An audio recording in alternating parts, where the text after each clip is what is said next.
Assalamualaikum geng. So hari ni abang tu ada kereta Kelisa YRV Kalau kita tengok Kelisa ni adalah Kelisa, dia pakai enjin YRV turbo Endos 1.3. So kereta ni dah pasang Mac ECU Street.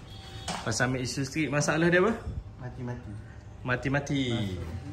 Masalah dia mati-mati. Bila letak D je dia mati. Okay. So kita tengok kat sini. Okay.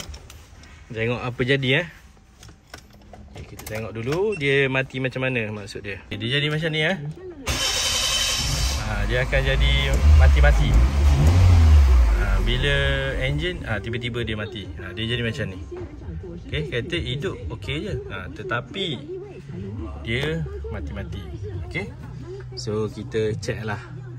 Kalau jadi macam ni memang boleh hidup, tapi dengan nilaian trigger offset yang berbeza.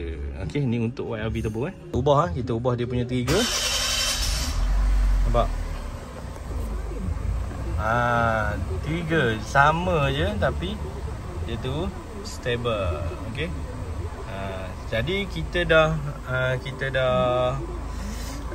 run tadi.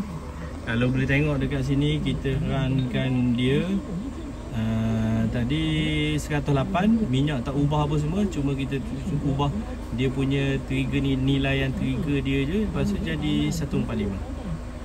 Boost 1 bar boost 1 bar. Okey, so kita tengok macam mana.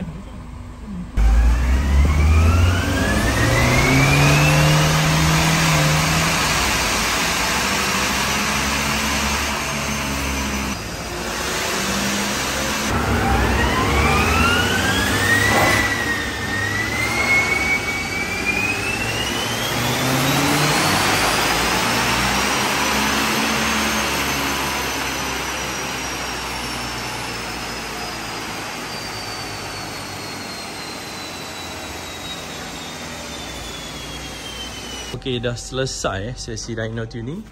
Okay. Bila dah selesai sesi dyno tuning, masa base map yang tidak betul Okey, minyak yang sama, ignition yang sama, tapi horsepower macam ni. Apabila kita ubah je, kedudukan dia betul, firing order dia betul semua, boost yang sama, minyak yang sama, 150 horsepower, dan dia punya torque dia 225 guys.